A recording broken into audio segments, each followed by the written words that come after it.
Well, good afternoon, everybody. Hello to our live audience. Yeah, we can give applause for that. Well, hello to our live audience here in Male, as well as to everyone tuning in from across the world. My name is Derek Kun-hee Kim. I am an American attorney working in Seoul, South Korea. And a big part of my practice is advising creators and influencers, production companies, making sure their copyright is protected. I've had the privilege of making sure that creatives know about their rights, and it is my great pleasure and honor to once again be anchoring today's live chat, hosted by the Maldivian government, Korea's Ministry of Culture, Sports, and Tourism, and the World Intellectual Property Organization. So today's live chat is actually a part of a series of live chats we've been doing across the Asia Pacific, highlighting copyright for the creative sector. In our past sessions in the Philippines, Korea, and in Malaysia, we've discovered how copyright helps creators. And we've also highlighted local experts as well as local artists. But today's topic is a little different. We are highlighting the fascinating connection between the Maldivian film industry and the tourism industry. How stories and scenery can come together to shape identity, opportunity, and a stronger creative Maldivian economy. The Maldivian film industry is quickly evolving, which means that the law and infrastructure and education also need to evolve to better help creators. I've worked with creators all across Asia Pacific, as well as across the US, and I have seen firsthand how copyright is much more than just law. It is the tool that unleashes creative expression. As a creative, if you don't know about your copyright, you are ultimately giving your rights away to somebody else. I'm so honored to be joined today by an incredible panel here composed of government officials, legal experts, as well as local filmmakers. I think it'd be great if we could take a second and have everyone quickly introduce themselves, but please feel free to take your time. Why don't we start off at the very end with Rob Aft, who flew in this morning from Los Angeles. Rob is the author of From Script to Screen, which is a free WIPO resource available on the WIPO website. But Rob, I will give the floor to you and let you introduce yourself. Great, thank you very much, Derek. And I also want to thank our hosts from the Maldivian government and our other hosts from the World Intellectual Property Organization for the opportunity to be in this incredibly beautiful place, if only for just a couple of days. I'll definitely be coming back. I've worked in the film industry in Los Angeles for more than 35 years, always on the business side, nothing creative. It's always been about the copyrights. Hollywood runs on copyright. That's what we're creating. That's what makes money. So hopefully we'll be able to discuss how that works here today. Thank you. Well, thank you so much, Rob. We're very happy to have you here today. Why don't we keep going down the line here? And Shaman, could you please introduce yourself? Thank you for having me. My name is Shaman. I'm a filmmaker focused on independent productions mostly.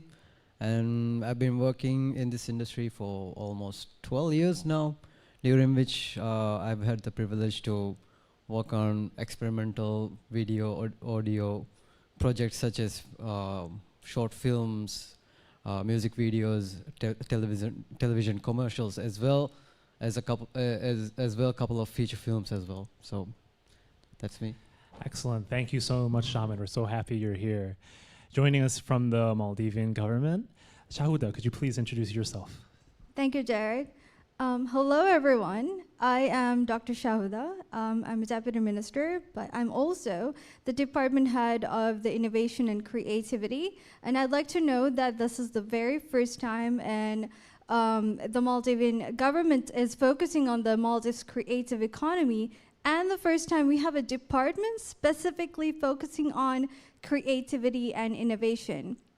And since we're simultaneously also working on the Maldives 2.0, which most of you might have heard, so what we're trying to do is merging innovation with the creative industries. And so at the heart of my work, truly, it is the belief that the creative industries, such as film, marketing, design, digital media, fashion, music, and that's the whole emphasis on the audiovisual industry, are not just simply expressions of culture, but rather it's an engine for economic growth, hence the reason why Minister of Economic Development is speaking on this very topic. And truly, I'm very passionate about connecting and creating an ecosystem between these very diverse creative industries, which definitely could benefit from one another, the expertise and the skills that they have. And that's the vision for the Maldives creative economy, as well as the Maldives. Thank you so much, Dr. Shahuda. We're very glad you are here. Why don't we move on right down the line and have Ravi, have you please introduce yourself? Hi, my name is Ravi Farooq, and I've been in the entertainment industry for more than 3 decades now. I started my career as a dancer, moved on to be a choreographer, later onwards an editor, music video director, and now I have started writing as well. Yeah, just trying to discover myself. I've made feature movies, commercials, and so on. Yeah, and I'm very excited to be here and meeting you all. Thank you. Well, thank you so much, Ravi. We're very happy you are here as well. And last but certainly not least, right next to me, Taumina, could you please introduce yourself? Thank you, Derek. My name is Taumina. I'm a legal consultant at the Ministry of Economic Development and Trade, and I work with the intellectual property unit of the ministry as well in developing IP-related laws. I'm very happy to be here. Thank you very much, Taumina. We're very happy you're here as well. And thank you again, once again, to our panelists. I'm very excited because we have such a diverse group here and diverse viewpoints. And with that, we're going to enter our first topic here. It's one of 4 topics: film industry and tourism. Is this a win-win? When you think of the film industry and tourism, sometimes you don't think they go together, but after speaking to our friends here, they actually do seem to go together very well. So with that, I'm going to give the floor to Dr. Shahuda. How can the tourism industry serve as a catalyst for the film industry? Tell us a little bit about that. So when we first think of the word Maldives, try to imagine what comes to your mind. I'm pretty sure it's the white sandy beaches, the turquoise water, and this itself, Maldives has spent decades trying to create that luxury brand. And therefore, we see that leveraging this luxury brand for the film production in the Maldives can be, if leveraged, for the local industry, can bring unprecedented opportunities for the local industry. So this is one of the main pillars also in the Maldives Creative Economic Strategic Action Plan 2024 to 2028 by our ministry, and which essentially in a nutshell means that resorts and islands can serve not only as a filming location, but rather it can be a showcase of our culture, the stories, because that's essentially what Maldives is also, aside from just the natural beauty. So when we're talking about this, we're also talking about the creativity of you, the creators of the Maldives. So the cultural narrative of the Maldives can definitely be explored, merging that into the film industry. So this also means the music industry or the marketing or the packaging industry as well. So through storytelling, through film productions and documentaries, this could essentially enrich the tourist experience as well. So we see this as a merging of different creative industry with tourism by leveraging through this. And since we are aiming for 2 million tourists for the Maldives, this means that we already have a very well ready market within the Maldives as well. So whether it's in terms of distributional opportunity for locally made films, or short form visual content, the Maldivians are pretty well known and pretty well doing in that scenario. We believe that what can be improved is the infrastructure. So that's something that our ministry would be working on, as well as aiming to work very much in the future as well. So yes. Well, thank you so much, Dr. Shoda. It's very interesting to hear that this is actually a very natural combination. So I would also like to ask Rob, in your many years of experience, how does the tourism industry and the film industry come together? One of my favorite stories is talking with the film commissioner for the state of Hawaii that spends a lot of money and effort attracting productions like Magnum PI, Hawaii Five-0, the series Lost, and she told me that whereas those series also try to work in a lot of local culture. You see it especially in Hawaii Five-0, but if you were to watch those shows, you'd think that in Hawaii, planes crash all the time on the beach, that the state is run by drug lords, that there are murders every week, a number of murders every week. And she said that despite all of that, when people see the plane crashing on the beach at the beginning of Lost, they don't say, "Oh my God, that's horrible." They say, "That's a beautiful beach. Where is that?" And so absolutely, the Maldives can showcase the incredible natural beauty and the local culture through programs that are produced by local creatives, but also by attracting production from outside of the country, but requiring that there be respect for the local culture, the local ecology, and hopefully they'll be able to train some of the people and really show people what a lovely place this is and make them want to visit. Yeah, it's interesting how localizing the content can then take it to a global scale and then highlight it at a big scale. And with that, there's a rumor that I heard that Star Wars as well as National Geographic has been shot here. Dr. Shuda, can you tell us a little bit about that initiative? That's very exciting to hear that there's already been a movement to have big films shot here in the Maldives. So the Star Wars, I would say it definitely was one of those things that showed the potential that could be explored for the Maldives. And the question with that is, did it impact the local film industry? I would say that was something that can be explored within the next few years while we work closely with the local audiovisual industries in terms of all the sectors that I just earlier mentioned. So when we talk about that, it did spark a wave of interest, and hence the reason why we're actually having this conversation today, so that we could actually make targeted efforts to once again achieve that vision, but more in line with the local industry, more in line with the local creative industry. So I think that's something that can be worked on as well as explored with the creators present here today and the ones listening on our TV as well as globally. Well, absolutely. It sets a great precedent that we already have something like that. And Ravi, you've worn many hats. You've been a director, you've been an actor yourself. What are your thoughts on having those big movies shot here and how that affects the local film and tourism industry? It didn't really impact to us as an opportunity, but the excitement was there. Of course, Star Wars is a huge movie, and they shot some scenes in, I believe, in Lamato. Yeah. Other than that, we were not given any opportunities to work on that or like experience it in any other way. Like any of the artists would love to work with them to get the experience too. But yeah, we didn't get the opportunity, and that made me really unhappy, to be honest.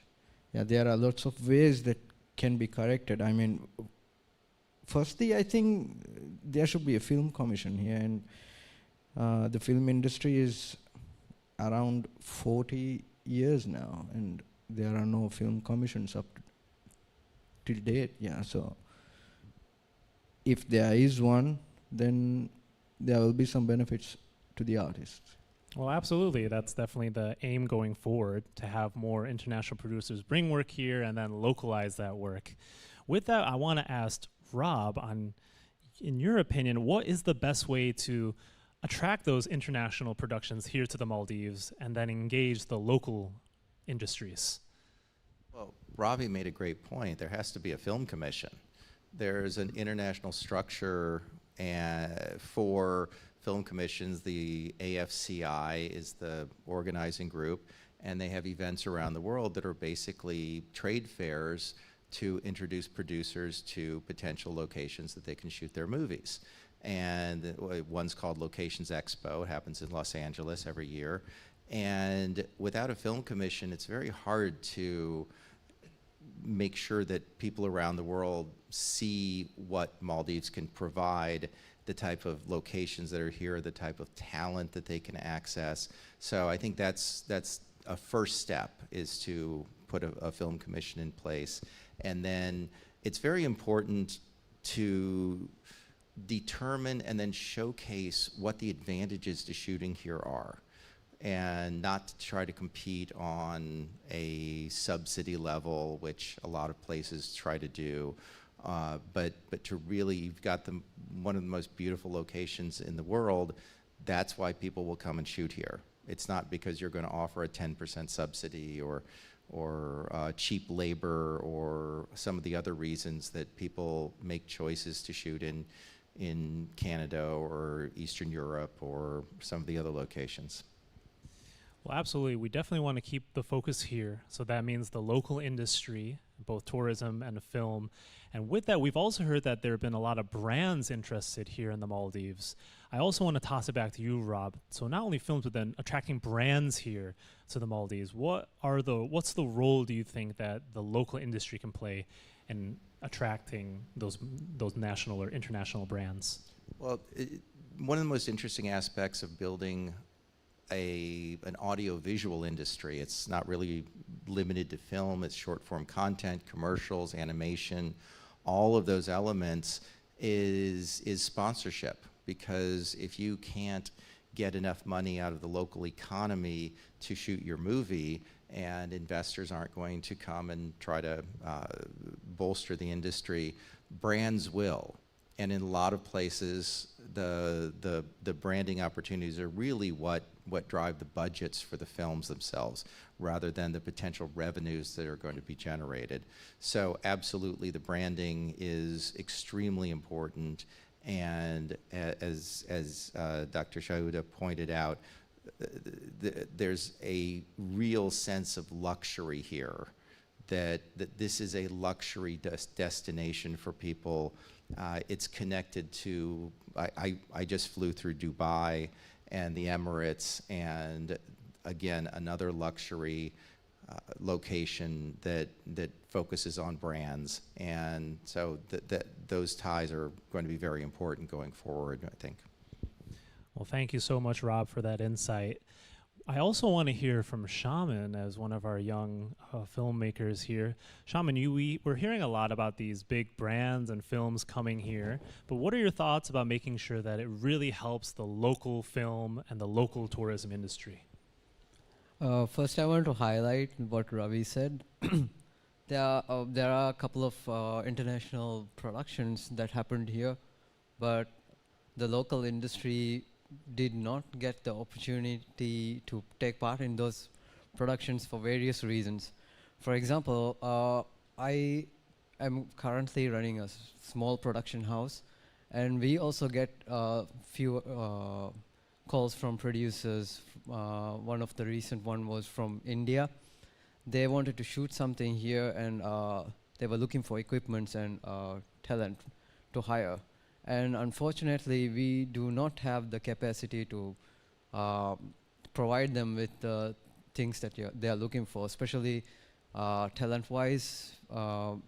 The limited resource is a factor that is hindering all these projects. And in the end, what they have to do is fly in a lot of equipments or a lot of crew from abroad, and that costs a lot, which means we need to focus on developing the current industry from the nation itself, because with talent and the sustainable economics around it, maybe we can take the industry to an international level where we can cater different productions as well. So I think when we are talking about marine tourism to film industry, this is a topic that I've been hearing for a long time, even from other art professions as well, like photographers and musicians are also struggling in marrying these industries together. But I understand the challenge because tourism industry is one of the biggest, is the biggest industry here, and compared to the art industry, which is like tiny, we are neglecting the bridges that could be made. And I can see a potential there, but I think first we need to take a baby step toward whatever the goal we are trying to reach. Well, absolutely, Shaman. A baby step, but hopefully a huge step in the right direction. One of the reasons we're having this live chat here is making sure that we are taking that big step forward. And with that, Dr. Shahuda, I've also heard about documentaries being shot here, whether that's National Geographic or BBC. Can you tell us a little bit about that as well? Thank you very much. Before jumping onto your question, I'd like to address some of the points that were highlighted. Definitely, there is a lot of potential that Maldives' creative economy can explore. And one of the things, while we launched the creative economy strategy, which was on 17th September, so it hasn't been even 1 year yet, we are in the process of launching our Creator Hub, which would be a bridge to potentially solve some of the issues that the creative industry would be facing. And we did also open up for foreign investment for a state-of-the-art video production facility. And this was essentially through a series of consultations we had with the creative industry all over the Maldives, from different islands, starting from the north till the south. We did a series of consultation to identify what are the struggles and challenges that the Maldives creative industry is facing. And some of the pointers were lack of space, which essentially means the Creator Hub would be trying to resolve, may not resolve the full challenge that we face. And the video production facility is to tackle two things. So the local creators don't have the equipment to take the videos or the space to produce their creative content. And number two, as Shaman mentioned, international producers, they require the equipment. They require the space to take their content, which means green screen, sounding equipment, which are quite expensive for the local creators, taking into context that it's quite small. Hence, the reason why we open up for foreign investment in that sense. And so going back to your question, with the National Geographic as well as feature films, that's something because Maldives, when we talk about Maldives, we see the sea, we see the nature, we see the beautiful corals and the fishes, and that's where most of the documentary films were taken. Hence, the question is, Maldives has a very rich culture. So that's where the story of the true Maldives lies. So I think that's where the local film industry as well as the international film industry can collaborate. And our ministry is aiming to be that bridge to achieve that vision for the Maldives creative economy. Well, thank you so much, Dr. Shahuda. It's interesting to hear that we are definitely taking those steps in the right direction. So we're very excited to hear about many of the things that's being done locally by the Maldivian government. We're going to get right back to you, but we are now moving on to our second topic of 4 topics, which is the evolving film culture here in the Maldives. Going right back to you, Dr. Shahuda, when did you realize, or when did the Maldivian government realize that there is huge economic benefits to be reaped from merging the tourism and the film industries?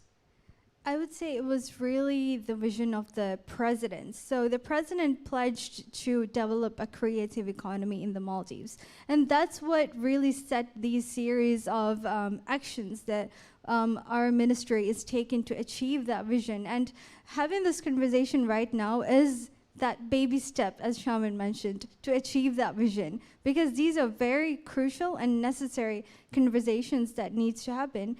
And when we look at the potential for economic benefits, let's take the tourism.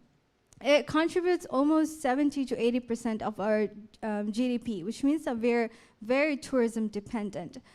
The question is really then, what about the creative industries? It definitely has potential.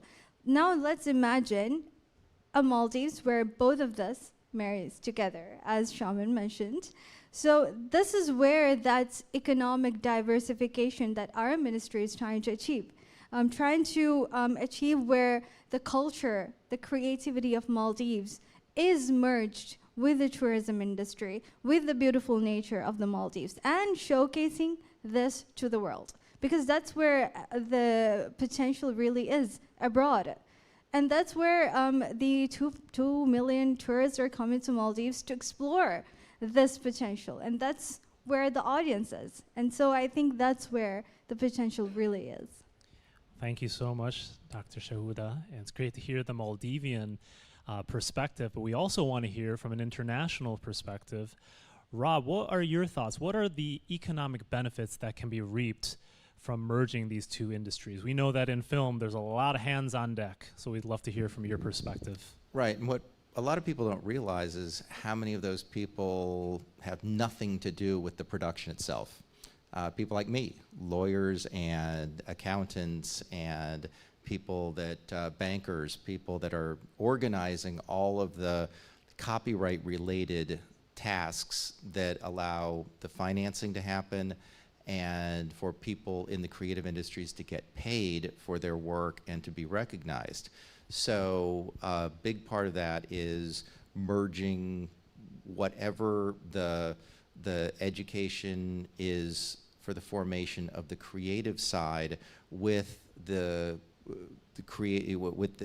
formation of the legal, insurance, banking side of things, because they're just as crucial to the process if it's going to be sustainable and if it's going to have an impact on the local economy and potentially attract the world to the Maldives. Yeah, Rob, it's, I think a lot of us don't notice, but it's not just the people on the screen who are contributing to this, right? There's so many people and so many things that go into a production. So we're very glad to hear the potential with that. Let's get a little bit specific and see about the original creations and the influence that Bollywood has had here on the Maldivian film industry. I'm going to toss this question, I think, to Ravi. Ravi, I want to learn a little bit about how Bollywood movies and music has influenced the Maldivian creations. I think for the I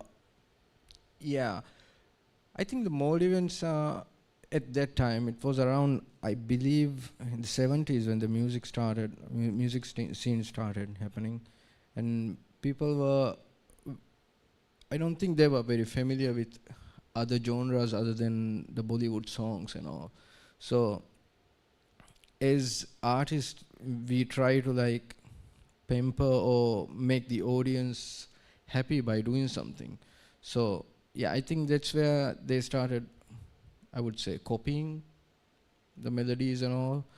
And they were even singing in the Hindi language even. So it was around, I think, 80s when the film scene started. And they were also very familiar to like narrating in a Bollywood style. I believe the first movie was an original story which was written when there was, I think, Sultan, not the democracy was happening, yeah, at that time. So that story was a very original, very good story, but it was again told in a very Bollywood style way. Because I think the audience is familiar to those narratives. So that was going on for a long while until around, I think, 1997 or 6. Yeah, there came kind of a changes to the scene.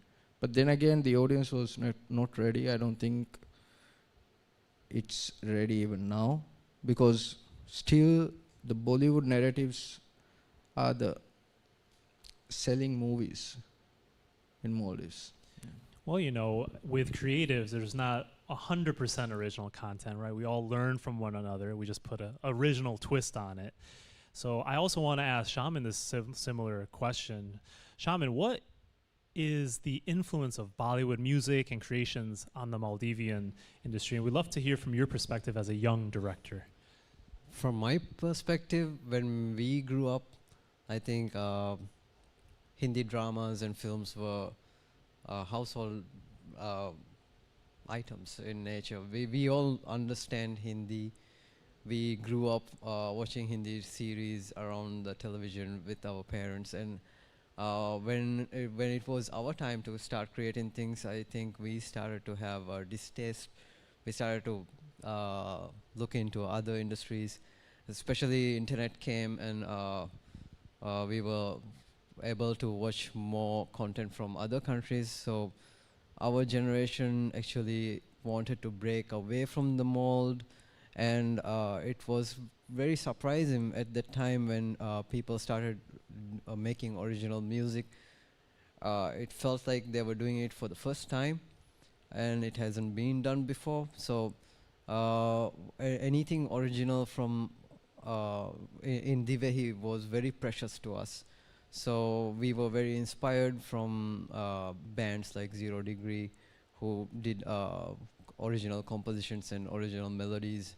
And from that, our generation really tried to steer away from the Bollywood norms. And I think the influence is still there, and it's going to be there for a long time, because it's very natural, because India is like next to us. And their biggest export from Bollywood is entertainment. So it makes sense that we are heavily influenced by them. But I'm not saying it's a bad thing, but influence started like that, but it's changing. And we are more globalized now, and our tastes are very different from what they used to be. Well, thank you, Shaman. What I hear from you is actually very similar kind of to the Korean and Japanese dynamic. We're very close to each other, have very similar cultures, but there is a distinctive ultimately, right? I mean, there are similar melodies, but there is a native characteristic, I think. So, Shaman, I want to ask you really quickly, what is the true original, I guess, Maldivian culture, and when did those truly original works start to arise? That's a very difficult question, because when you look at everything, it's inspired from something else. I would say Zero Degree's first album was a huge impact on the artist community, because they have Boduberu as their rhythm, and the melodies come from Boduberu songs, which is the traditional music of Maldivians. And and they also use natural sounds and sound effects looped with tape, which was very ahead of its time. So that work stood out as a truly original Maldivian work. But if we are talking about original creations now, I think we don't have to strictly look back at Bodhberu melodies and do what we used to do. Now I feel like what makes Maldivian content Maldivian is having a lot of influence, the taste of many cultures to be seen in it, and also contemporary stories about life in Male, how we are struggling, and the contrast between what you see, the beaches and the life in Male, is somewhat a very Maldivian story, I guess. And I would like to sum up to say contemporary Maldivian art is full of influences, and I think that shows who we are today. Yeah. And we definitely want to keep hearing about those original stories, right, going forward. Ravi, we want to get your perspective as well. When did you start seeing those truly original works, and how have you seen the audience's taste change? I don't think the audience's taste has changed altogether. I mean, there is an audience for original content, but the thing is, the filmmakers here, they are not being consistent on staying original, because it's a business. It's more of a business more than art. So whoever is making a content, they need to like make money. So to do that, they are going the easy path, I must say, to do something someone else has already done. As Shaman mentioned, Zero Degree at all, that it was an awesome album. But the thing is, the artists who came after that, they were trying to do that same thing. So if there's one person is doing better, then the other one is not trying to do anything original. Rather, they are again trying to be influenced by them. There are lots of artists who had really good potential and very creative, but they are not putting their full input into it because they can't make money out of it. And in the film industry, I would say in around 1996 or 1997, there was a movie called 30 Dos. That's translated to 30 Days. It had a windsurfer as the main character, and it was a love story which was really good for that time, and even the cinematography was really nice. And yeah, but I don't think 2% of Maldivians have seen it. And there came again in 2000, there came a movie named Futtaro. And after that, when I came into this film scene, there was a movie called Hela. And Hela, and the irony is, it translates to wake up. And that was the point where I also thought, okay, it's time to wake up. We can also try and do something new. Yeah, from that point onward, I think a lot of people try to change. They try to be unconventional, yeah, and try to identify themselves as true storytellers. Yeah, that's when I would say that movement came. And now, people by evolving, Shamin, that generation came into the scene. People who studied films, they also came, and they are also still struggling to get into it, but they are also very passionate to tell stories, original stories. Yeah. Thank you so much, Ravi.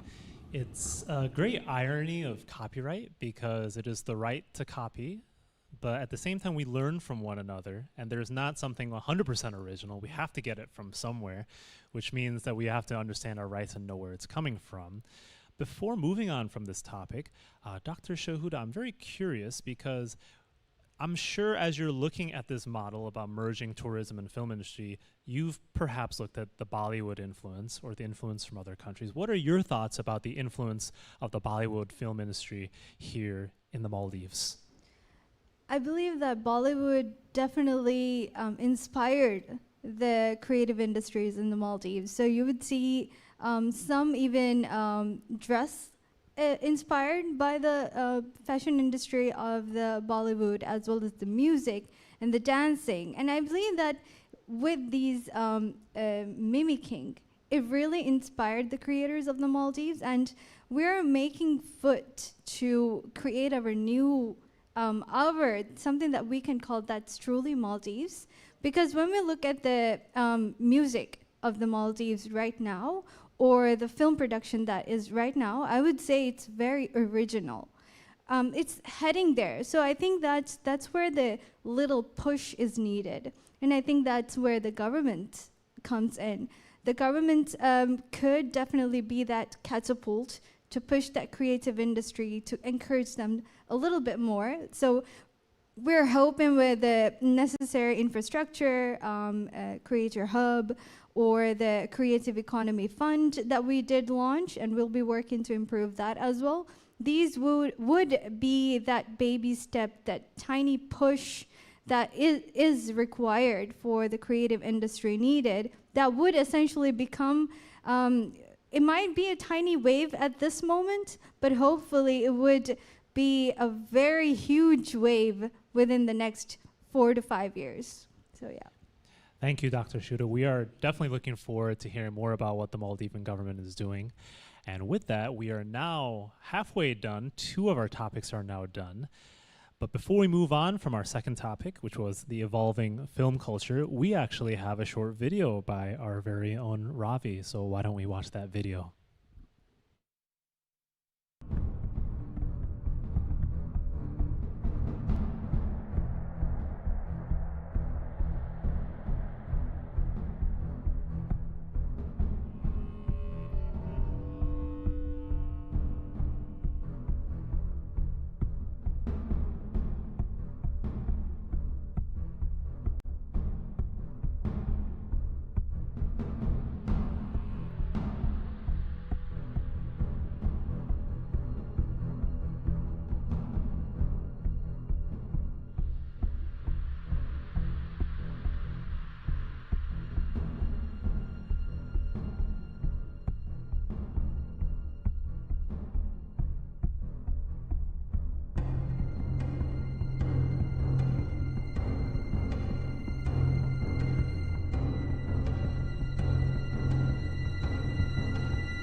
All right, excellent.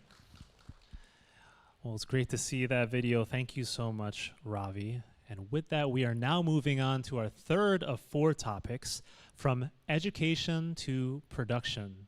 There are many ways to become a professional in the audiovisual industry, but that doesn't necessarily mean doing some kind of formal training or going through some school, I guess, which would be very cool to hear from Ravi. Ravi, how did you become a professional in this sphere without necessarily a formal or dedicating training? What advice would you have to the younger generation?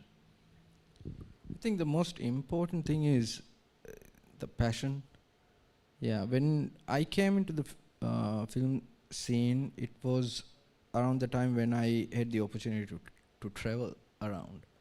And I came to a huge bookshop, actually. So from there I found some books.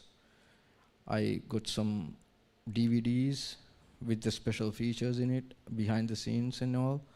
So yeah, that's when I started to like rediscover myself again.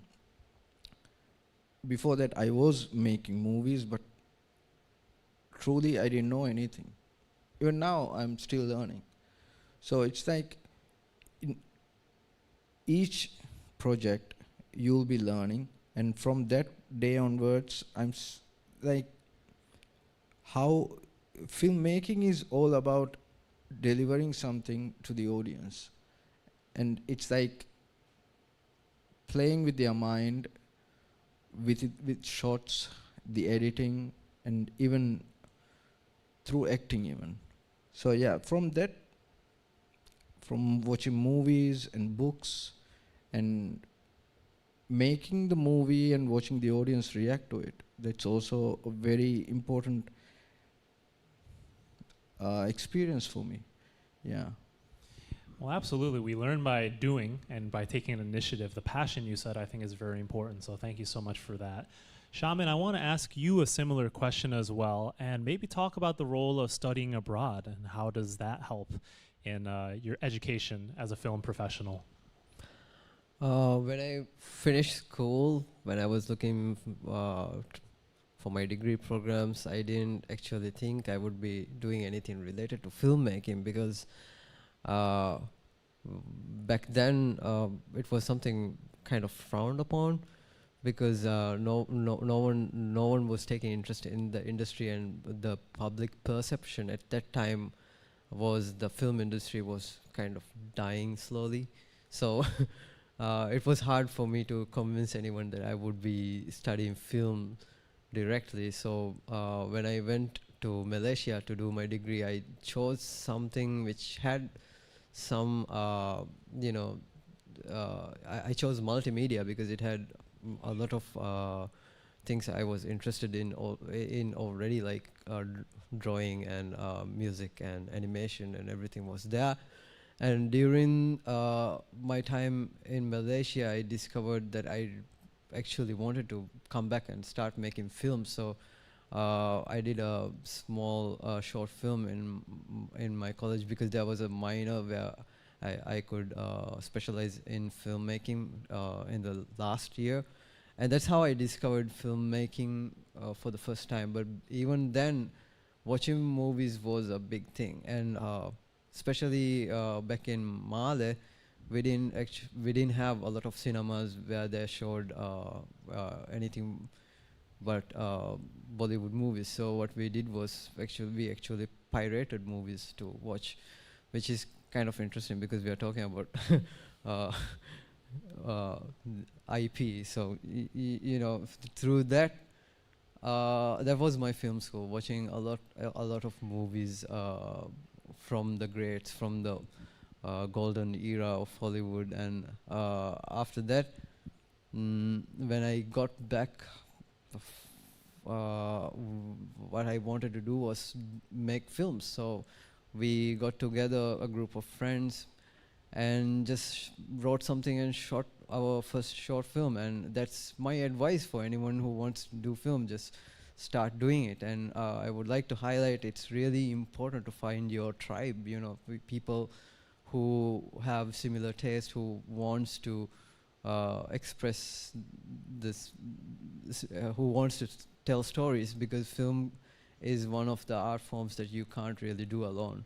It's something that requires a team, and in the end, the film represents everyone. So get your friends, go out, shoot, and keep shooting. And like Ravi said, each project you learn a lot, and you discover more about filmmaking. You learn more about the type of stories you want to tell. So it's a journey, so you got to start somewhere. And the best thing that happened to me was I was born in this generation, which I guess is a very lucky thing, because of the technology and everything, which is becoming cheaper and more accessible. Now you can actually go shoot a film. But when I came back, I met all the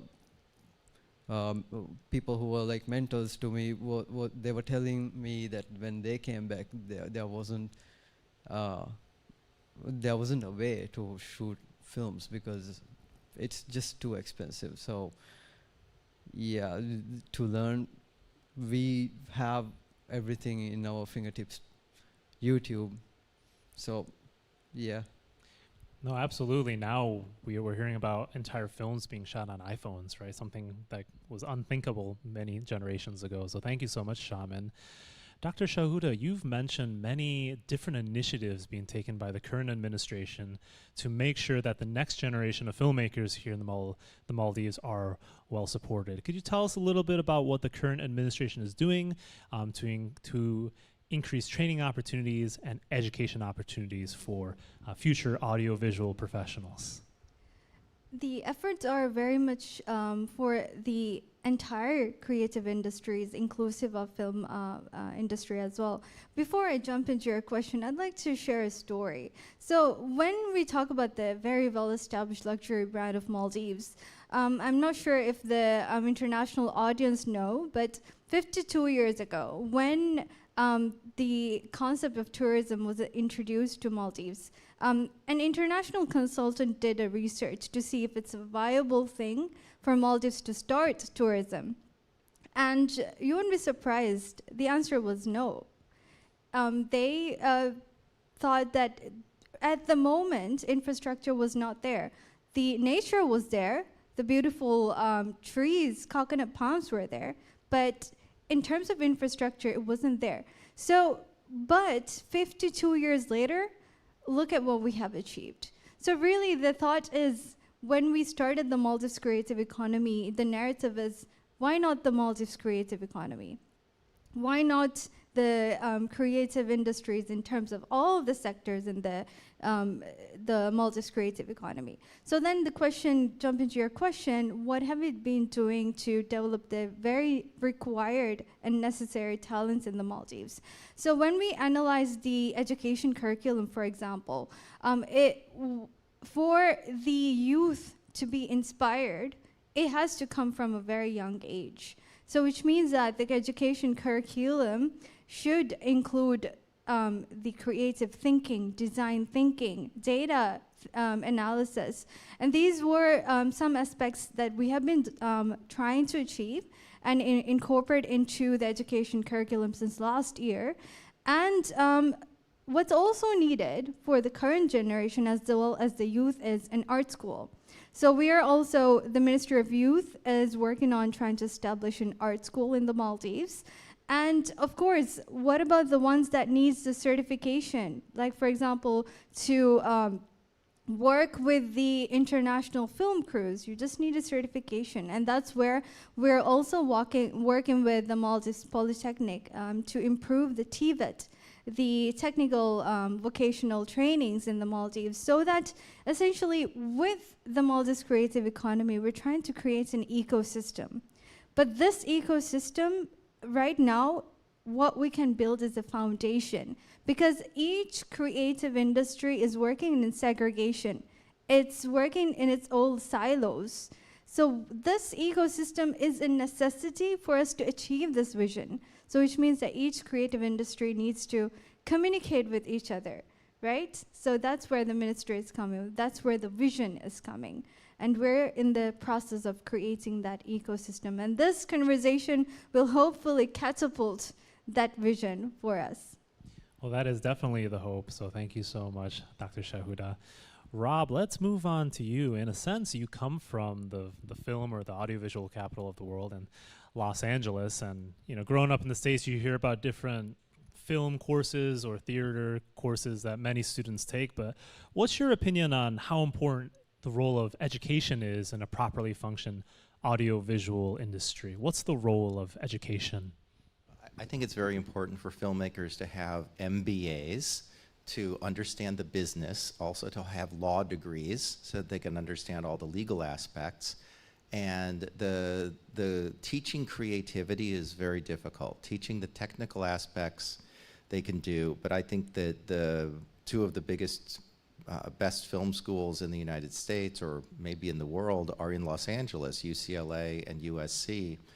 And frankly, in my experience, they don't do a very good job of preparing people for careers in the film industry.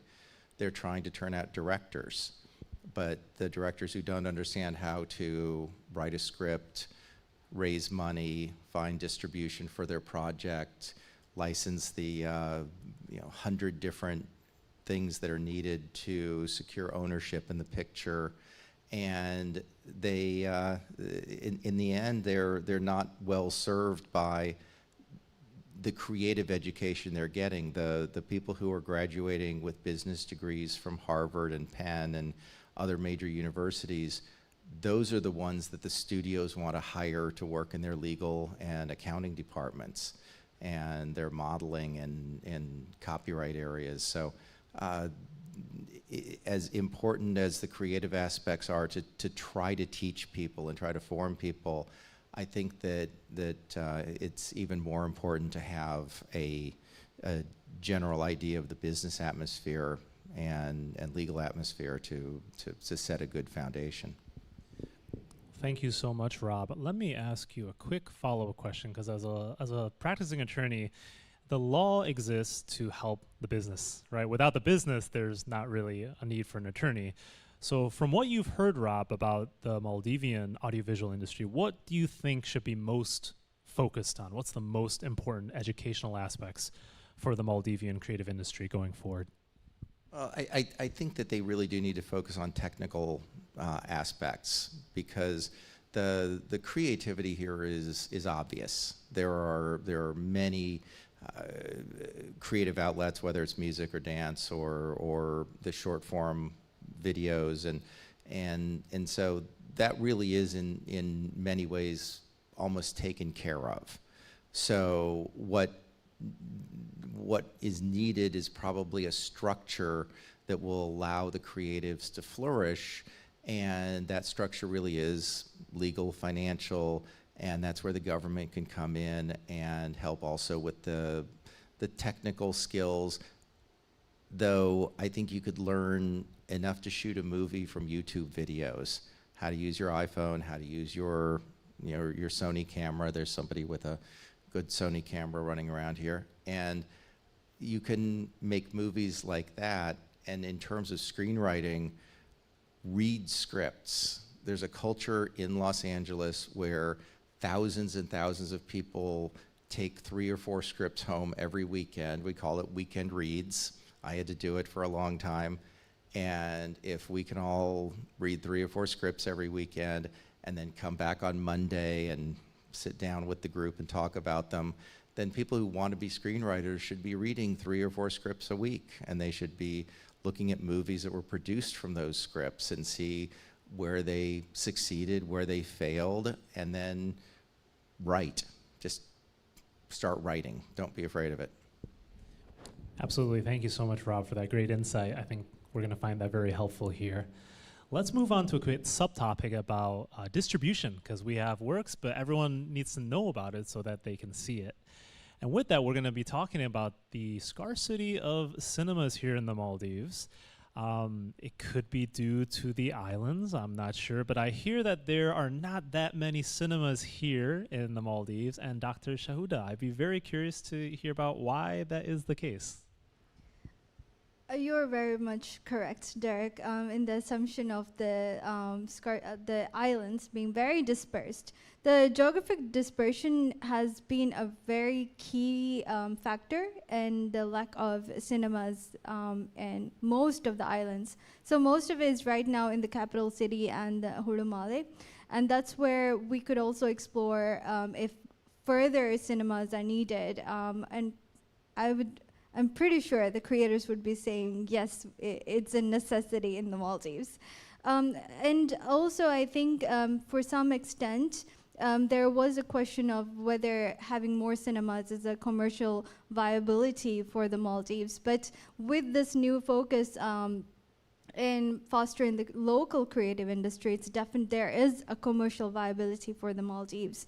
But in terms of the new avenues that we are exploring and the creative industry is working on, the digital platforms and the OTT platforms that can sell their media production as well as the film productions, the film movies, through those platforms. That is definitely a viable solution for the lack of cinemas in the Maldives. Thank you so much, Dr. Shahuda. It's good to hear that there are definitely other ways to get our works out there. Keeping the subtopic here on distribution, I want to ask Ravi. Ravi, you're an independent producer yourself, and you've worked with other independent producers. How do independent producers usually release their films and distribute their work so that many people can see them? Up till 2018, it was only the cinemas. Cinemas, not plural, singular. It's only one cinema. Olympus, suppose if the filmmakers are making 12 movies in a year, you can't get the dates to show your movie. So the lineup is getting huge even now. When I have 3 movies in line and I'm not getting a date. So it's very difficult because there are others who is in the queue. So I can't fight. They also have a right to screen their movies, but the lack of cinema is affecting our workflow. So we do need more cinemas. Then the other thing is the OTT platforms. They are not really that much interested in investing their money on movies because one movie is a one-time watch. So they are more interested in investing their money on series so that the subscribers will stick on to the app. So yeah, even when they are offering some kind of a money, it's not enough for us to make a movie out of that. When we come up with a budget, they will say it's too much, we can't spend on that, why don't you just do a series? So, and the other thing is the piracy. The content we make for them, they are out there on TikToks, and it's affecting them. If it's affecting them, it's affecting us. So they are not trying to raise their price, they are not investing much. We can't be working like for 5 years, we can't work for that same budget. We need to like develop our crew, even the gear. So to do all that, we need a big budget. For that, they are saying it's really difficult to do that because our content is there on TikTok and it's affecting us. So it's affecting us. Yeah, well, we're going to definitely dive into how copyright is very much needed and how that's a huge part of the efforts here.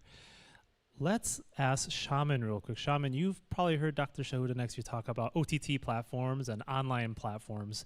As somebody who works independently, do producers use online platforms, or what are some other ways that we can distribute our work out there for the world to see? So from my perspective, I started making short movies just for YouTube. The intention was just to showcase what we can do and our skills. And when we slowly started to look into ways to make feature films and distribute the films on cinema and OTT platforms, what we started to realize is the cinema system in Maldives is pretty unique.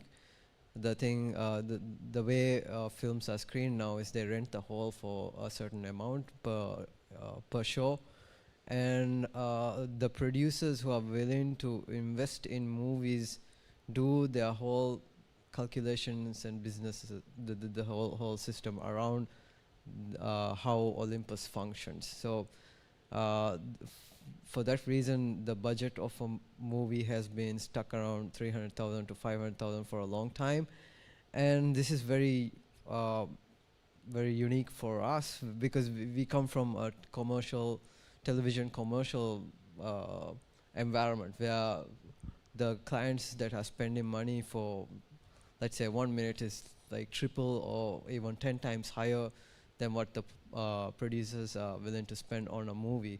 So then during COVID, everything was everything started to change. So OTT platforms were introduced, and what I noticed was the producers were willing to pay the same amount, like 500,000 rupiah, to make a series, which is like 5 times longer than a movie. So all this budgeting and the financial decisions made by the producers doesn't really add up and make sense, and we as filmmakers need to look into this and figure out whether there is a way to generate more revenue from the products we make, and also, is there a way to justify all these production costs, and is there new ways we can streamline our productions and still keep making movies? But the good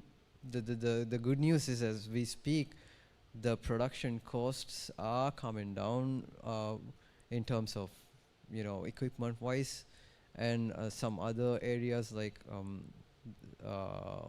the post-production, and there are stuff that's going in the other direction, but we haven't had this conversation with the whole artist community in a substantial way to figure out what's actually really going on in terms of budgeting. Thank you so much, Shaman. Dr. Shahuda, you've mentioned that the Maldivian government is setting up a new video production facility. Can you tell us a bit about the aims for this facility and what's being done to set it up?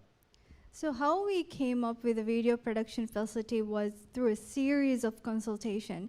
So before we launched the Creative Economy Strategic Action Plan 2024 to 2028, we did a series of creative confluences with each industry. So what we tried to do was, because this is one strategy, but we wanted this to essentially in the end lead to economic diversification and your creative talent to be exported to international stages. So for that to achieve there, we wanted to first identify what are the challenges. So the challenge that kept repeating throughout the different islands, starting from Ha'alif to Formula to Addu to Nunatar, the thing that kept repeating was the lack of space, the lack of equipment that are extremely expensive, and the need for talent development and finance.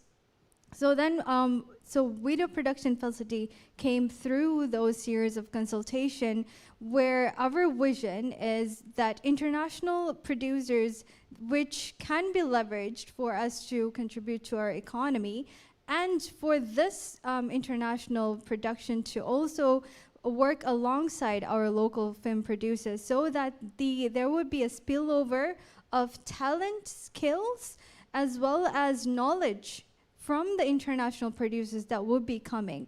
So then the video production facility would be a merge where the local film producers and international can learn as well as produce content that would be high content for the international market. So green screens and necessary equipment being there is one of those visions as well.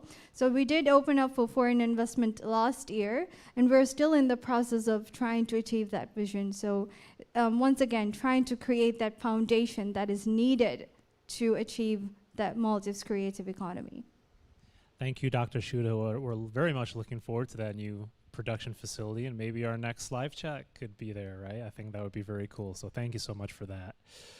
Before we move on, let me ask Ravi. Ravi, I know that there's a lot of work to be done, but what would you say is the largest difficulty or the largest hurdle for creators and actors and producers here in the Maldives? I would say space, even for shooting, for screening, for practice, even to exhibit an artwork, lack of space. Yeah, that's a huge difficulty for us. I noticed that there's no subway here because I'm used to taking the subway to work, and that might be because of the lack of space, I don't know. But again, the video production facility, I think, can be a very big part of that going forward. Let me ask the same question to Shaman. Shaman, what are your thoughts on what's the largest hurdle for actors and producers and directors? I think we've already talked about a film commission. Something like that is very important because you know how creatives are. If you give them a small space, they'll still figure out a way to do things. And I see that happening. Even with the younger generation, there are more people who are interested in making films now than it was like 5 years ago.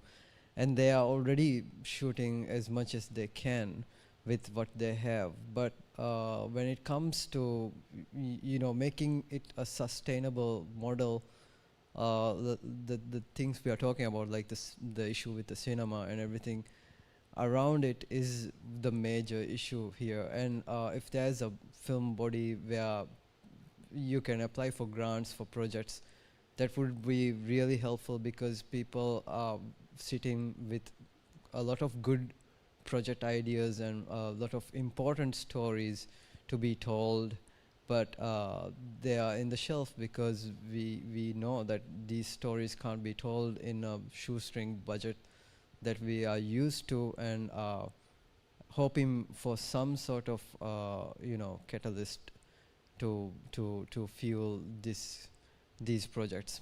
And yeah, that's what I think is the biggest challenge, because like I said, people will figure out a way to do things, and especially when they're constrained, they have creative ways to tell their stories. But we just need to find the right people to right projects to fund, so that we get the international recognition and show the world that we have potential as storytellers. Yes, for sure. Thank you so much, Shaman. I think that's a very powerful insight that will be taken into account going forward. This concludes our third of 4 topics, from education to production. Before moving on to our fourth and final topic, we actually have another video, this time by Shaman. So why don't we go ahead and watch that video?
All right. Well, thank you so much, Shaman. Yes, absolutely. We can clap for that.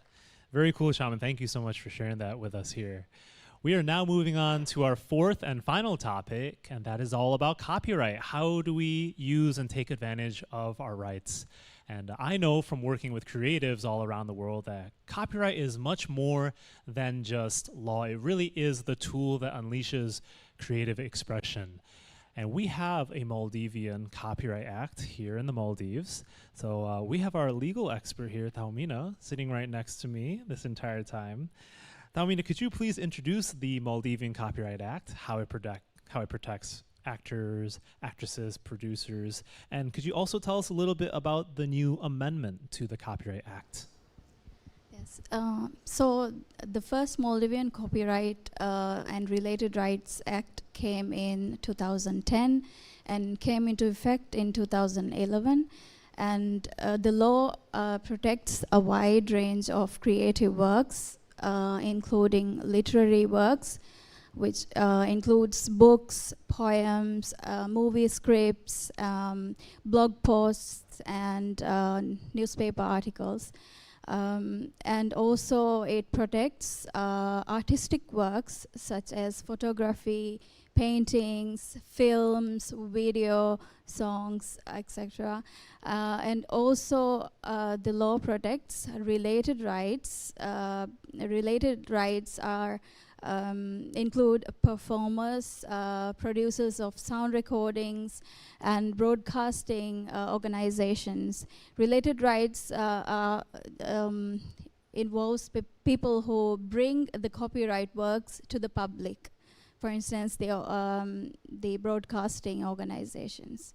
And for the amendments, the first amendment to the Copyright and Related Rights Act was ratified by the President in December 2024.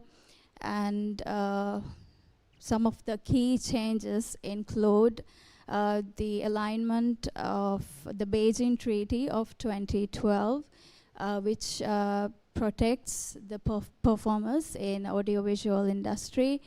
In addition, it requires that the ministry maintain a registry of the copyright, which should be made public as well. And I would like to note that currently the registration can be done online through OneGov, which has been made easier. And also other amendments include the introduction of new copyright exceptions. Copyright exceptions are when you can use copyrighted work without the permission of the owner. So the new copyright exceptions introduced include, first thing is, in order to align our law with the Marrakesh Treaty, an exception for people who are blind, visually impaired, or print disabled. Copyright exception has been introduced for them, as well as for people with disabilities, and also for non-commercial research purposes. Other important amendments include the enhancement of the enforcement provisions. Thank you so much, Taumina, for that very thorough introduction. We're definitely looking forward to learning more about the Maldivian Copyright Act. This event is sponsored by the World Intellectual Property Organization as well as the Korean Ministry of Culture, Sports, and Tourism, which means that international treaties come into play, such as the Berne Convention. And Rob, we would like to hear about the Berne Convention and how does that protect authors, producers, and many other people in the creative process. Wow, that's a big topic. Berne Convention regulates copyright around the world, and it lays down basic foundational ideas about what laws should be written locally to conform to the international standards that are contained in the Berne Convention. So basically what that means is that there are some basic rules that are followed to establish ownership in intellectual property. One of them has to transfer by written contract, and there has to be a recognition of the author of the work, and they have to be compensated in a meaningful way. And so what a lot of people don't understand, though, is it isn't just protecting the authors and the creators. It's also protecting the investors and the people behind the scenes. I often use real estate as a example of how to understand the transfer. If someone is trying to sell you a house, you need to confirm that that person owns the house before you'll even consider doing business. If you're going to build a building, you need to confirm that you own the property that's under the building and that you have the right to build there, that the government's going to allow you to do that, and that the infrastructure exists for water and electricity and waste and all of that. So it's a simple concept where without being able to show ownership of the copyright, business can't be done. You can't transfer the distribution rights, and you can't license the production to any of the OTT services. And my guess is that even the Olympus Cinema wants to make sure you own the work so that when they're paying you, they know that there isn't someone else who's going to come by 6 months later and say, hey, you gave a bunch of money to Ravi for my film. Why did you do that? You have to pay me. And that happens all the time. So these are, it isn't just about protecting the authors, it's about protecting the investors and the entire integrity of the business system related to films. A complicated topic, but explained very thoroughly. Thank you so much, Rob. So the Berne Convention is an international treaty by the World Intellectual Property Organization, which means that member states must prescribe to the Berne Convention and say that we're also going to follow this and adopt it into our laws.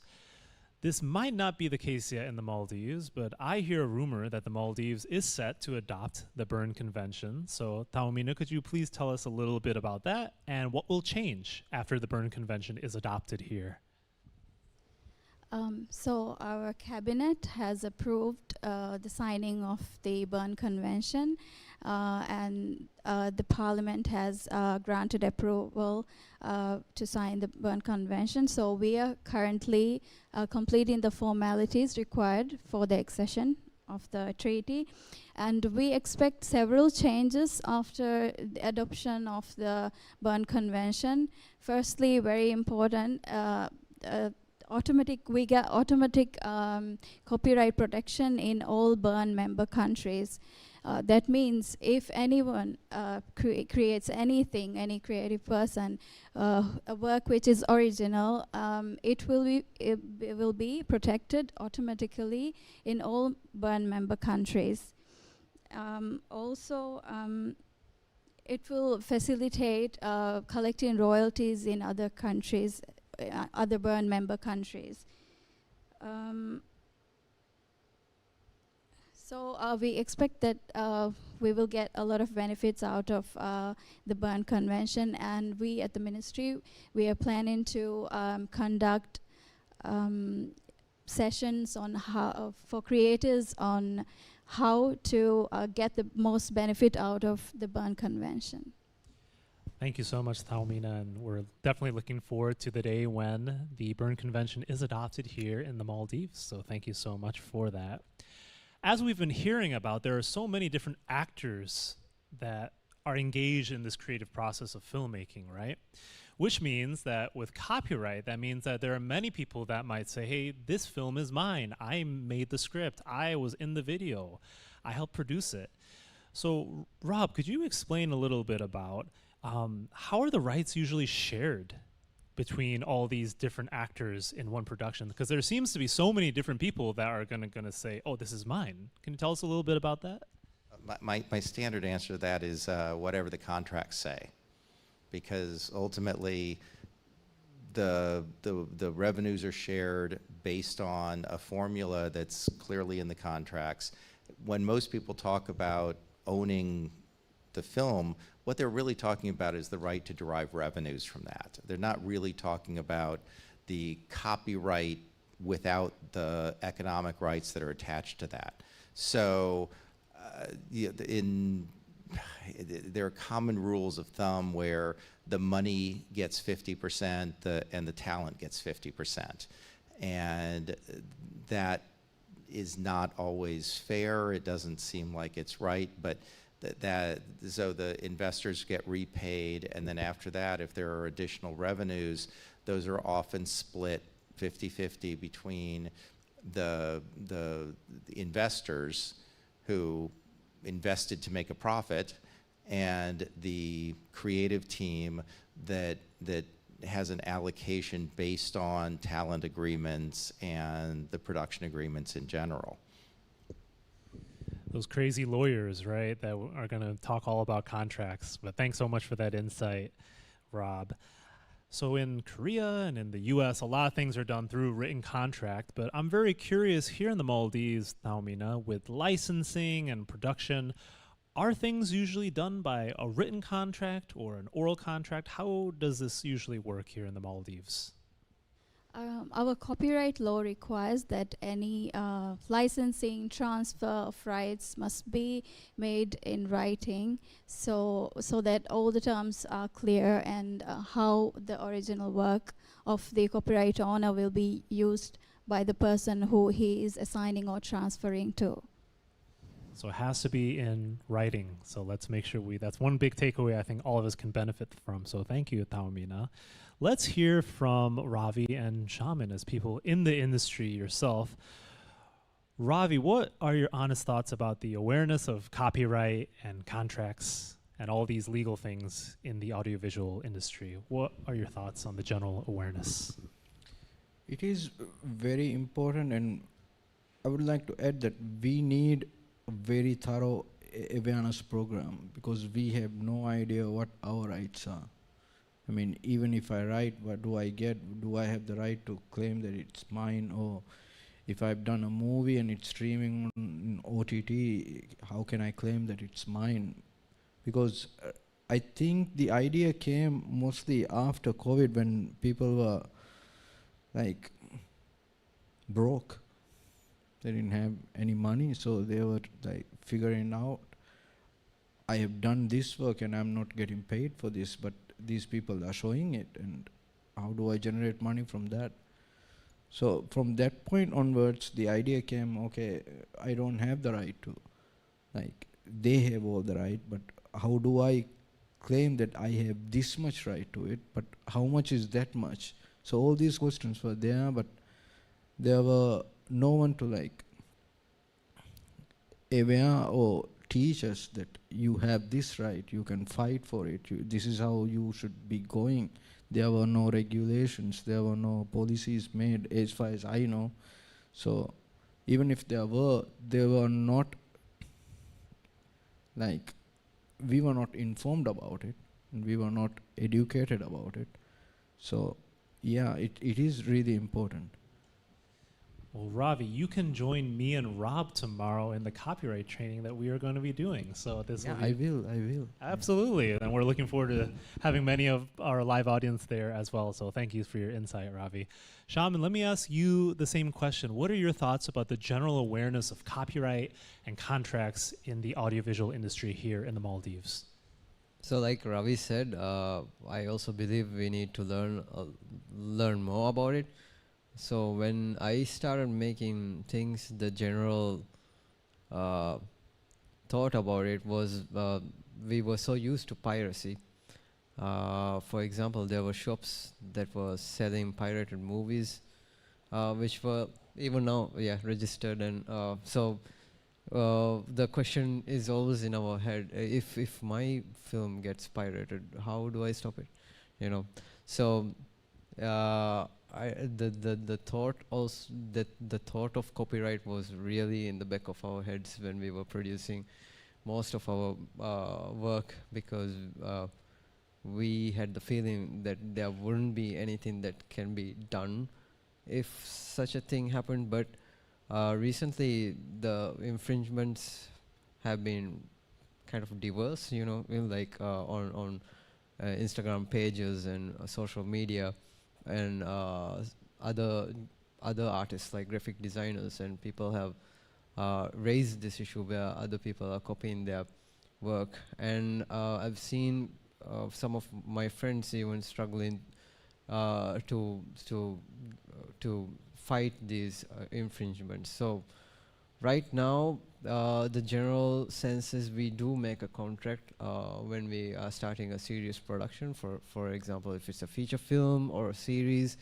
the initial stages is all about contracts and working out how the finance is going to be distributed through them. And but the issue still stays, because in the industry it's really hard to find professional actors even. So if someone is going against their contract, it's really hard to fight against it, even in cases like showing up to the set. So with the copyright law, this question still remains: how can we enforce it? Well, Shaman, I think I am also going to invite you to our copyright training tomorrow as well. Are you going to be able to join us tomorrow? Hopefully. Okay, we will see. But thank you so much for your insight. There's going to be a lot of questions, obviously. This live chat is a great start, but we have many more questions to go. So I want to ask Taumina first, what are some sources of information about copyright for creators that people can access here? So the ministry's website, through website as well, you will get information, and also the ministry welcomes all creators, authors, everyone to send inquiries. And also, as I mentioned earlier, we have a lot of programs planned, and I would like to add that one of the most important thing we're actively working on is to make it easier for the establishment of CMO. So we're working on the regulation for the registration, establishment, and management of CMOs. So once once we're able to form CMOs in Maldives, then creators would be able to get benefit for their works. Also, I would like to add that we are working on developing the laws that are in place, and also we are trying to find ways to bring new regulations and laws, but at the same time it's very important that creators are well aware of their rights, so knowing their rights is also equally important. Well, thank you so much, Taumina.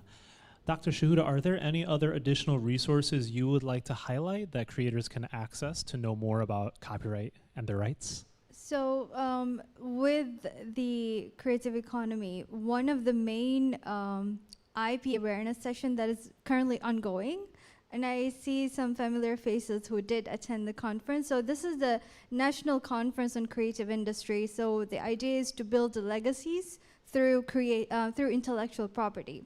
So this has been ongoing since 25 May. And would end on 30th May. So I'm somewhat advertising our conference. So 28 and 29 is specifically for the audiovisual industry. And this is in collaboration. We're extremely grateful for the World Intellectual Property Organization for the 9 international experts who came all the way to Maldives to train our creative industries. So the next 2 days would be very much hands-on with Derek as well as Rob, including other experts. So do join those. And these, of course, are currently recorded and would be uploaded on our website and other relevant social media platforms, so that it would be available for all the creators in other islands. So for this conference, participants from islands are also joining, so which means that we want this information to be accessible for everyone. So these videos will be accessible on our website as well as other platforms, so that it will be easily digestible and implementable for all the creators of the Maldives. Excellent. Thank you, Dr. Shuda. We are going to hit a quick subtopic about infringement and then wrap up our live chat. So let's talk a little bit about fighting online infringement. Ravi, have you seen online infringement on the rise here in the Maldives and how it's affecting creators? What are your thoughts about online infringement here? I think I've already mentioned it, and copyright infringement, I think we have been doing that for a really long time now. I mean, we have been recreating stuff that is already out there, and yeah, we have been following the same thing, and now we, as Shaman mentioned, we are also having the same issue with others doing the same thing. And it is affecting us, but as I said, it was in COVID period we realized, yeah, we are broke. We are not doing anything good with our creativity. Yeah, and it's sad that people are doing what we used to do to other people's work. Yeah. Well, that's a big reason we're having this conversation, so thanks so much for that. Shaman, earlier you mentioned a little bit about seeing some online infringement, I think maybe on TikTok or Instagram. Can you talk about how online infringement is affecting creators here in the Maldives? Yeah, like Ravi said, most of the series that's uploaded on the OTT platforms are already on TikTok, and even one of the short films that we've produced been put on TikTok, but in that case we didn't actually monetize it in any way, so we like the extra exposure there. But the thing is, I've seen this happening even before. When there were DVDs, people used to just rip them off and put it. I heard that the films get stolen even at the distribution centers, and it has been happening a lot. But like Ravi said, we have been like copying or sometimes even using music and stuff from other countries without any permission for our productions for a long time as well. And yeah, and now it's like karma. So we have to learn how to protect ourselves and not let this happen, and to find a way to actually benefit by having a copyright law. Well, absolutely. Thank you, Shaman, for that insight. Last but not least, Taumina, I want to ask, what are the difficulties in attacking online infringement, or what are some things that are being done to address online infringement here?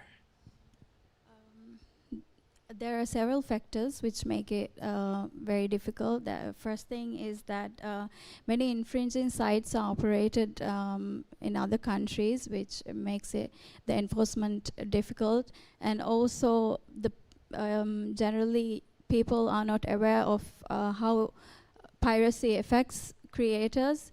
So and also the ministry, we have been receiving a lot of concerns related to online infringements. Therefore, we are working on finding ways on how to help creators deal with such infringements. Thank you, Taumina. That concludes our fourth and final session on copyright and how to take advantage of your rights. Before wrapping up today, we're going to have our wonderful panelists give a quick concluding remark. We've covered a lot of ground, and I think it'd be great to wrap this all up on a positive note. Rob, let me start off with you. Rob, with a stronger film and audiovisual industry, what are your expectations for the Maldivian economy going forward? What are the things you're looking forward to? Well, I think that the Maldives has a very active economy. I don't know if there is even much unemployment. It seems like everyone's working very hard already. So I'm not sure that having bolstering this sector of the economy is going to have an impact on the economic success of the country. It's going very well. But I think it will affect tourism. I think it will affect the ability of Maldivians to tell their own stories, to be known not just by some tourists visiting an island resort and saying, wasn't this beautiful, and never really meeting local people or experiencing the local culture. So I think one of the biggest benefits is definitely going to be sharing the culture, attracting tourists to enjoy Maldivian culture rather than just the luxurious resorts that are here. So that would be my hope, is that people getting to know the country and the people better. Thank you so much, Rob. Let me ask the same question to Ravi. Ravi, you've worked in this industry for a long time. So with a stronger film and tourism industry here in the Maldives, what are some things you're looking forward to for hopefully the future? The first thing would be having a film commission through which we'll be like, it will make us to like show some aspects of our culture, and it will be compulsory, because when we watch foreign movies, we learn about their food, how they sit, how they talk to their family, their friends and all. But we are not doing that in our movies most of the time. When we are going for something original, we are always interested in showing the underbelly of Maldives rather than showing the beauty of it. So, and the other thing is, by having a film commission, I believe that we can like showcase the better Maldives to the international audience. And I, even when I'm watching Korean movies, I see people saying, let's go and eat specific food. So I'm like thinking, how would it taste? With us, we will be just saying, let's go and have dinner. That's the difference. So by having a film commission, I think those changes will come. And the other thing I'm looking forward for is having a CMO. I think it will eventually come by regulating this amendment, right? yeah, I think the benefit will be good. And I would like to add that this is the first time we are having a close conversation about filmmaking with government officials. And that's a huge step for us, because now I am knowing that there are ways we can learn about copyright law and our rights through them, because we were not in a very good relationship. It was not, how do I say, delivered to us that there are ways that we can identify our own rights. So this is a very good opportunity. I'm really grateful that I'm present at this moment. Yeah, thank you. Well, no, thank you, Ravi, for joining us, and please visit Korea. Any whatever Korean food you want, it's on me. So we'd love to have you here in the future. Shaman, let me ask you the same question. With a stronger audio-visual and tourism industry here in the Maldives, what are some things you're looking forward to in terms of the economy and the outlook of the country? So I'm very optimistic. I've been always. So I think previously I was talking to Rob about, you were saying how LA is affected by the changes in the industry now. But I think yeah, the change in the industry is moving towards our benefit, So big industries are now struggling to produce movies with the budgets they have, and they are trying to figure out how to sustain the existing industry while all the things that are changing, like AI and all the technology, is actually going to help a smaller industry like us. And it's time that our industry also changed from the mold that used to make films in the past. Because like Ravi said, if we have a film commission and if we are having talks like this, that means we are putting attention into films in a different way. We are looking at it as something that's culturally important, and it's an art form that needs to be supported, because it's a vehicle to showcase our culture as well. So then what happens is, if the current system is going to change, then we are focusing on stories that are important to be told, on projects that are really creative, on individuals who are going to innovate and change the way we make art in this country. And through these people and through these projects, I think the international audience can actually notice our industry and feel different about it. So I can see that happening. I feel like the mechanisms are already moving towards a very different landscape in Maldivian filmmaking. So within a couple of years, I hope that we will be also talking about some great films that are shown internationally, which aligns to the things we are talking about today, like tourism industry and other economic benefits. And hopefully we'll become a hub where film festivals are held in Maldives, and filmmakers visit and mingle with our artists, and foster a culture where film is made different in a cheaper way, and maybe not for the commercial success only. So my hope is to have powerful films, and for that to benefit the country. Well, Shaman, I love hearing the optimism in your voice, so we certainly hope that happens in the future. So thank you so much for your time here today.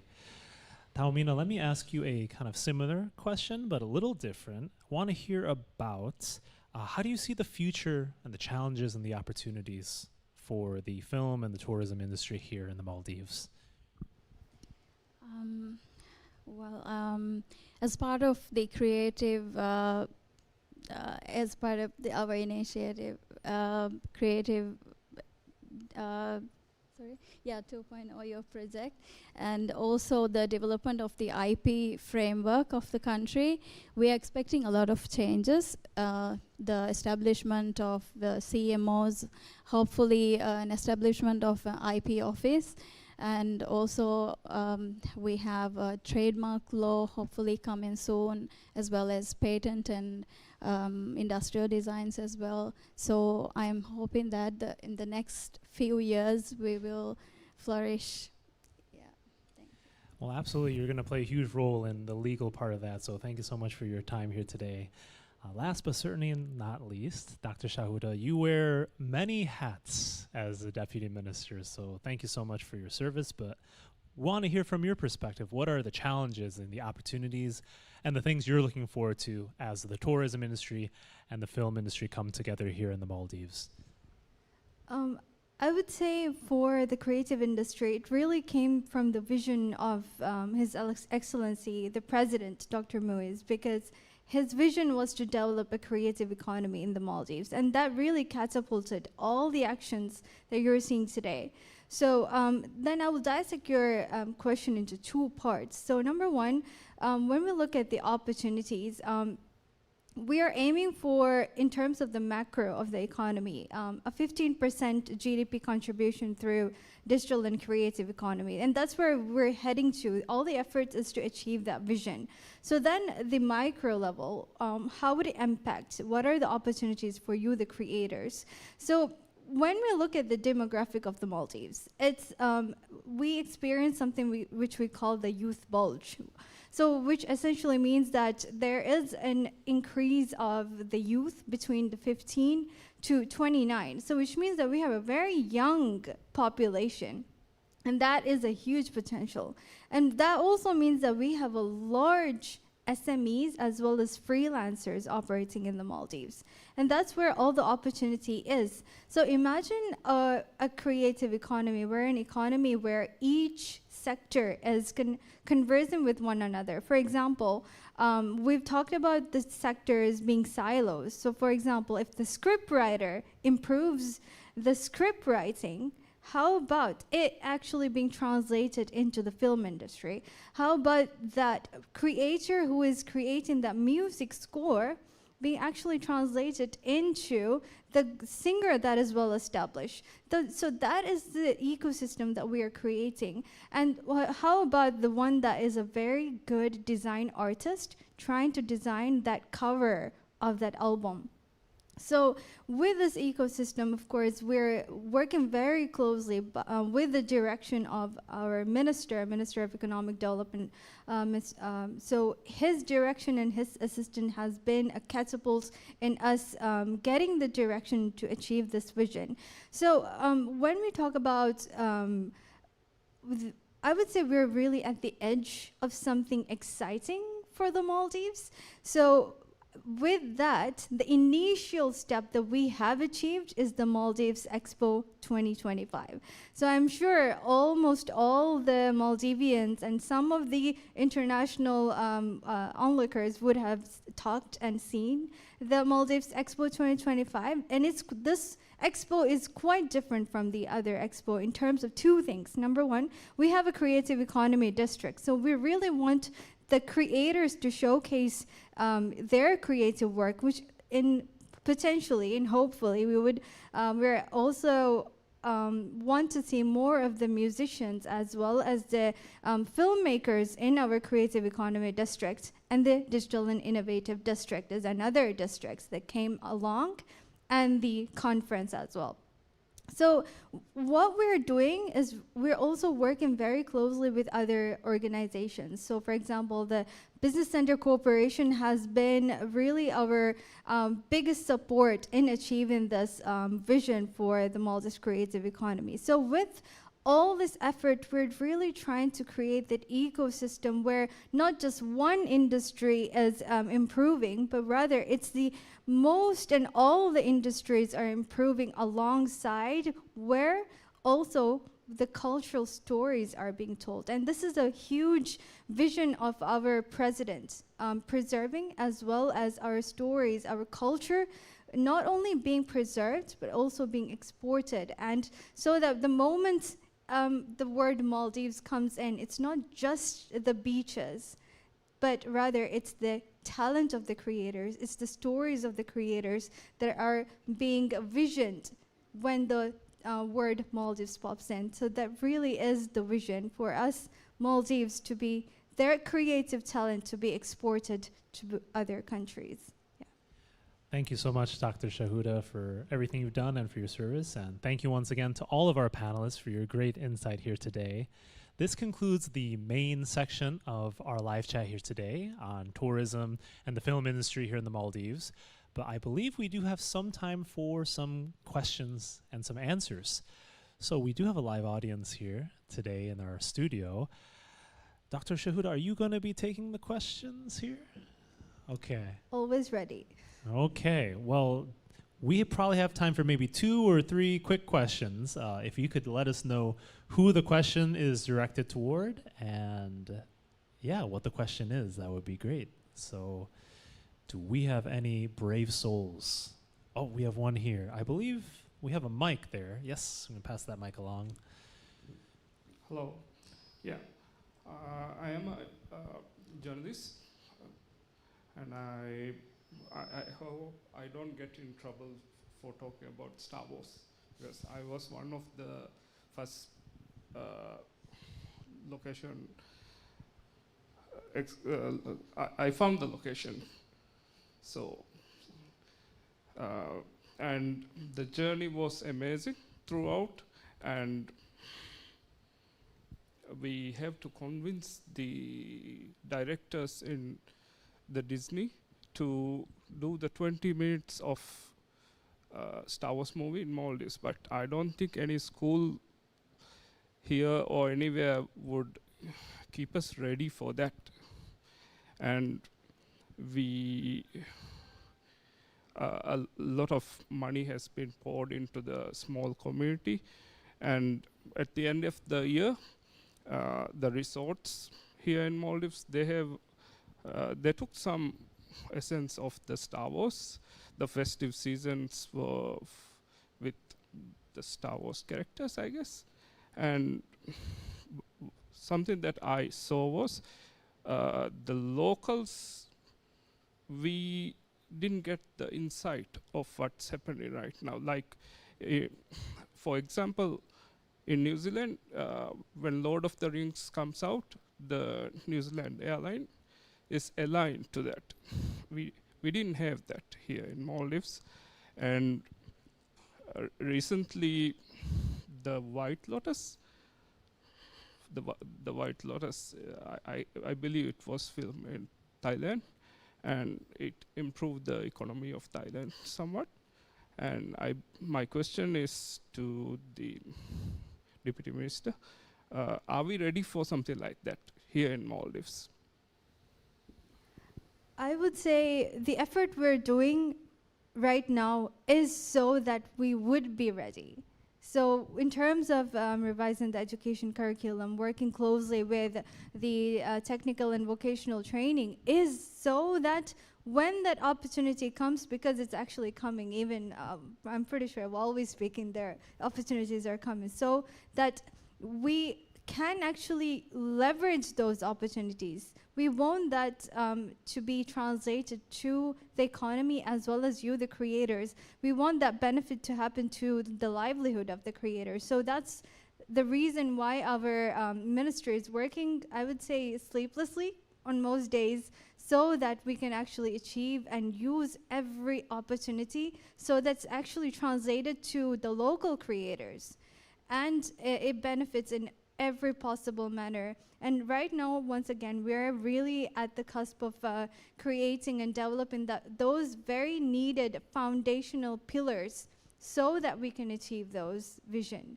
So thank you very much for a very important question.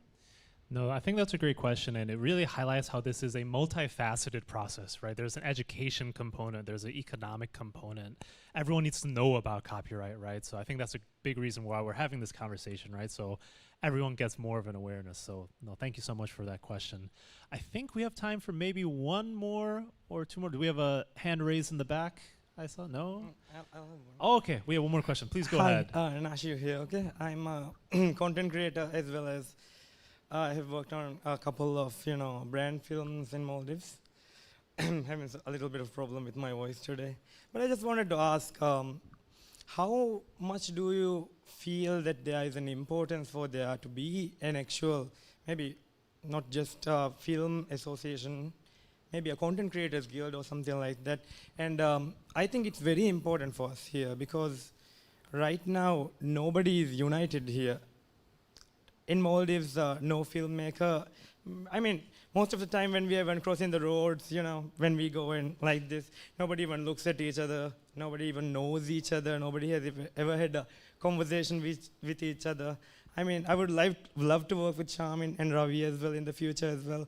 But there's no platform for us to be able to actually go there and talk and see how we can work together, something like that. So I think it's very important for us to have this place where even in the future when currently I am now around 32, I've been working in this industry for 12 years, and for me to actually get more of the young people to come and come on board with me for maybe mentorship and things like that. And currently we are seeing this very difficult trend for us as well as content creators. Nowadays, what these young content creators have to do is they have no opportunity, they have no line of communication for to be able to go and get any access into the market. So what these new content creators are doing is they're getting employed in maybe big industry, big corporations, big businesses most of the time, in ministries as well. And they do not have like any creative space to do those kind of works in there. But rather than that, what they are doing is they are doing a very bad practice. That is demanding for equipment through government fundings and using those equipments for their own personal projects. You know what is happening? This is exactly what we can say is corruption. This is the form of corruption. Because using government and people's funding for their own personal gain is a part of corruption. But they don't know about this. So at the same time, what is happening is they are undercutting our prices. Our prices. So sorry, real quick. If we could just, if we could wrap up and get to the question. So the point is, I think this is way more important for us as an industry than anything else. Because currently, if this keeps on going like this, I feel like, I'm not saying the industry is dying, but I think it may go into a trajectory where the industry may lead to its death.